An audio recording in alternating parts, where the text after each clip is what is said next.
Week 5 dome service. Love the name. We're heading down to New Orleans, into that dome.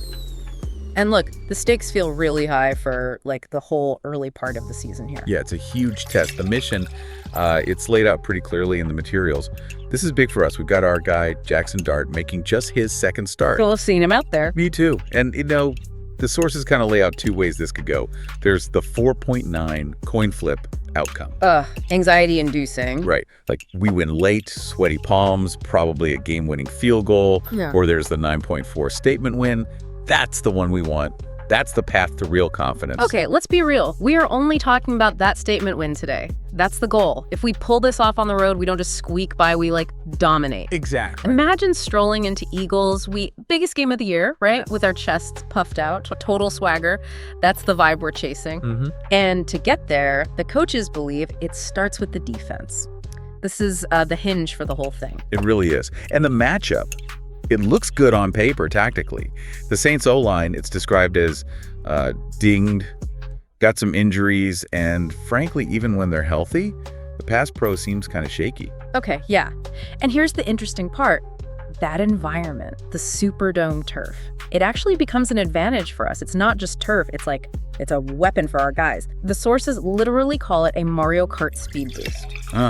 That's perfect. Seriously. Think about that fast track. It lets our D-line just explode off the ball. Dex Lawrence, he becomes this like unstoppable forklift out there. Burns is going to be flying off the edge. That lets them play downhill aggressively. Yeah. We have got to use that speed right from the jump. Absolutely. So what's the core plan, the snowball recipe they call it? It all comes down to winning on early downs. Yeah. First and second down stops. If we do that, we force the Saints into third and long. And that is where we want to live. That's when the fun starts. That's when we unleash the twist games, the disguises. Yeah. Everything gets way more effective when they're backed up like that. Yeah. And the idea is to just completely overwhelm Rattler, the Saints' young QB. The notes say he's going to feel like he's trying to read the IKEA manual in Norwegian. Exactly. Just total confusion. It's not just about rushing him. It's about messing with his reads before the snap, after the snap.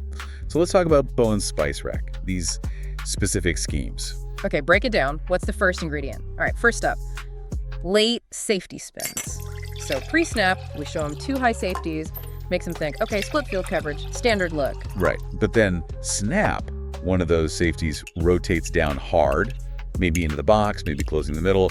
The whole picture changes instantly. And that split-second change, why is that so disruptive? It makes the QB hesitate just for a beat. But that beat, that's often all it takes for the rush to get home or for him to, second guess the throw, leads to bad decisions. Gotcha. Okay, what else is in the spice rack? Then you layer in the sim pressures, the creepers.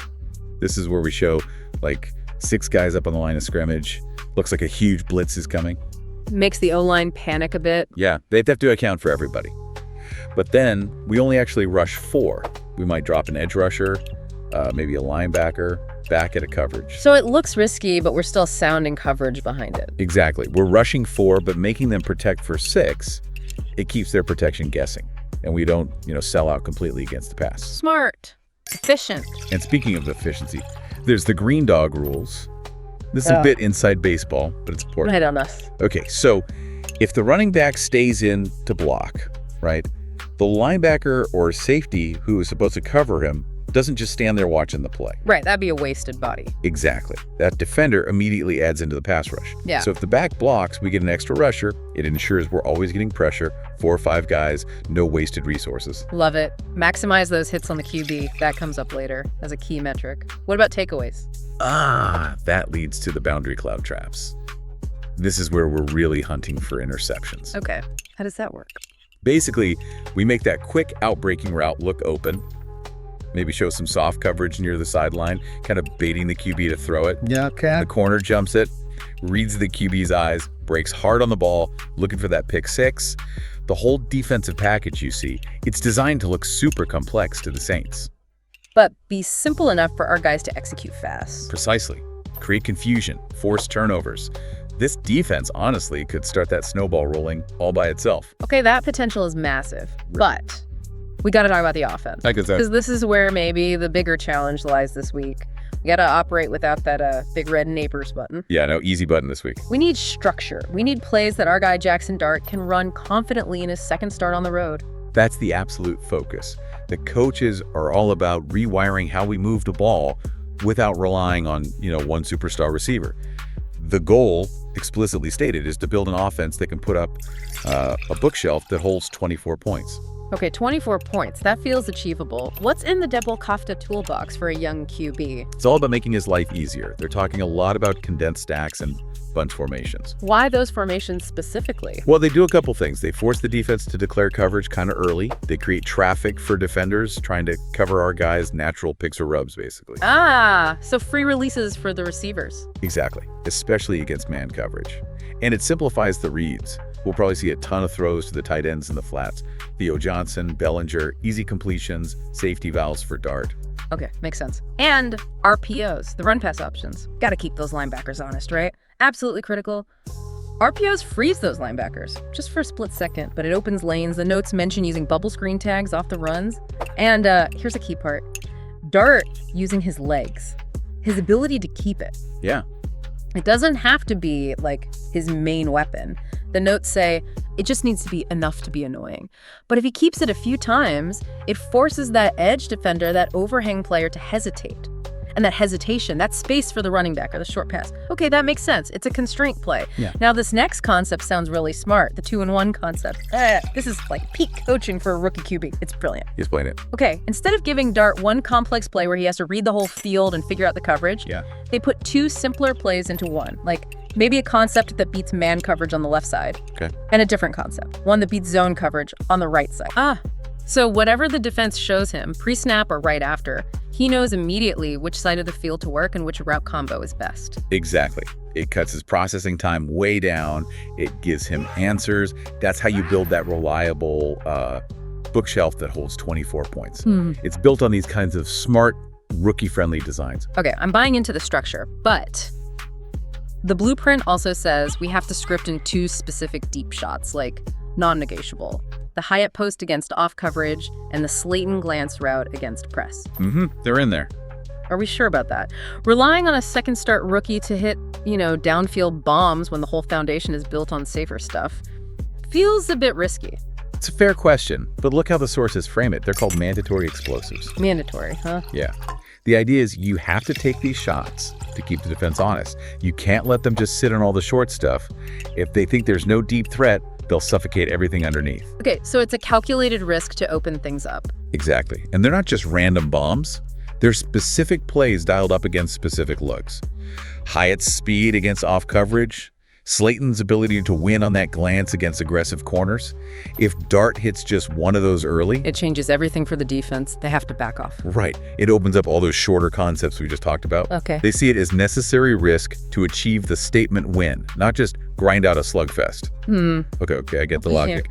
Which brings us right to the red zone. We have to be better here. Quote, end the field goal tours. Yes. Cannot agree more. Driving down the field and settling for 3. Soul-crushing. Especially on the road in a loud dome. Gives them all the momentum back. So what's the philosophy inside the 20? It's really clear in the notes. Run first, then half-field reads. They want to establish the run, make the defense respect it down there. Okay, run first. What specific plays are on the menu to actually punch it in? Well, first, motion is key. Lots of jet motion before the snap. Yeah. Why? To identify the coverage. See if a defender follows the motion guy. Tells you if it's man or zone. Exactly. That little piece of info dictates the play call. Then you'll see that jet motion maybe lead into an insert run, pulling a guard, or sift action, basically using motion to mess with defenders' eyes and create running lanes. Quick hitters, too, like TE pop passes. Get the ball out fast. And what about Dart's legs again? Crucial down there. That QB keeper is listed as a critical constraint play in the red zone. So the defense has to account for him as a runner. They absolutely do. If they don't, he walks in or gets an easy 4 yards. If they do respect the keeper, that should open up the passing lanes for the specific concepts they want to run, like smash flat against cloud coverage or maybe a spot route against match zone. Quick, defined reads. Gotcha. And I saw this note, too, seems important. A clear mandate against throwing fades to shorter receivers. Yes. Thank goodness. That needed to stop. It just hasn't worked. We need high percentage plays down there, which leads to overall discipline. Right, the dome operations, that voice. It's going to be intense. Cadence discipline, using the sound count perfectly. It's non-negotiable. You can't have false starts killing drives in the red zone or anywhere, really. Exactly. Every pre-snap penalty is like giving away points, giving away momentum. We got to protect the beignets, as the notes say. Yes. No dumb penalties. Clean operation. Okay, so we need clean execution, but we also have to remember who we're playing. The Saints, they're described as chippy at home. They're going to fight. They always do, especially in the dome. And you know who we have to talk about? The perpetual legal annoyance. Oh, boy. Taysom Hill. America's favorite gadget player. He just brings this element of chaos. Yeah. You know, it breaks all the normal defensive rules. What do we expect from him? The usual. Yeah, got to be ready for the tush-push package, the QB power runs. Yeah. And then there's always, like, that one, why are we like this play, as the source puts it? The weird gadget pass or some bizarre formation he runs out of. Exactly. You just have to dedicate some prep time specifically to his package. Can't ignore it. Okay, so factoring all that in, the blueprint boils it down to 5 specific keys to victory. Hit these and we get that statement, win. What are they? All right, the 5 keys, these are the benchmarks. Win on early downs, run the ball effectively, use the RPOs, stay on schedule, avoid third and long. Okay. 2, generate 4 total explosive plays, those chunk plays we talked about. The Hyatt deep shot, the Slayton glance, maybe a TE up the seam, a dart keeper breaks loose. Need those big gains. Got it. 3. Keep the pre-snap penalties on offense to 1 or fewer. That's the dome operations. Protect the beignets. That makes sense. 4. Get 5 or more QB hits and force 2 takeaways. That's the defense's job. Start that snowball, get pressure, take the ball away. Okay, and the last one, number 5. Red zone touchdown percentage of 50% or better. If we get inside the 24 times, we need at least 2 touchdowns and the field goal tours. Okay, 5 clear keys. Hit those, especially 4 or 5 of them, and we're looking good. Which brings us to the 2 scripts. And I gotta say, I refuse to even entertain the slugfest scenario. The 17-13 win. Yeah, where the defense just drags us across the finish line, maybe 1 red zone TD, a bunch of field goals. I mean, a win's a win, but that's not the goal here. No, the goal is the statement win, the preferred script. A 37-13 avalanche. Now you're talking. How does that happen? That requires things to break our way early, like an early strip sack from Burns or Dex sets up a short field, quick touchdown. Love that. Then maybe one of those trap coverages works. Newman or Holland jumps a route, gets a pick. Another short field potentially. Yeah. And crucially, hitting one of those deep shots, Hyatt or Slayton early to open things up. That's how the avalanche starts. Oh. Okay, I'm fired up now. That 37-13 brew, it feels possible. If all the pieces come together, Bowens disguises confusing Rattler, Dart executing that smart, efficient offense in Dex, unleashing the forklift license on that Saints interior line. It's all there. The plan makes sense. Preparation meeting opportunity, like you said. And if we do get this win, this road statement win, man, it changes the whole feel of the season, doesn't it? Oh, absolutely. You win this one decisively, and suddenly that Philly game next week isn't just, oh, maybe we can compete. It becomes the, okay, are we back moment. That's the momentum swing we need. It gives you breathing room, confidence. Huge difference. So, final thought then, for you, the listener. Looking at this whole blueprint, we laid out those 5 keys to victory. Which one do you think is the most critical? If you had to pick just one that unlocks that dominant 37-13 win we're hoping for, which one is it? Early down success, explosives, penalties, QB hits and takeaways, or finally fixing those red zone woes? Yeah, which one tips the scales? It's all connected, but maybe one stands out. End of the day, the message is clear. Run it clean, disguise it mean, and forklift everything green. That's how we get it done. Just wanted to say a massive thank you for tuning in to Big Blue Tea. Absolutely. And, you know, a huge shout out always to BLKFREEZYTV. Oh, definitely. For the fantastic programming, the production, everything that makes this possible. Yep. Their work behind the scenes is just really appreciated. It really is. This has been Big Blue Tea.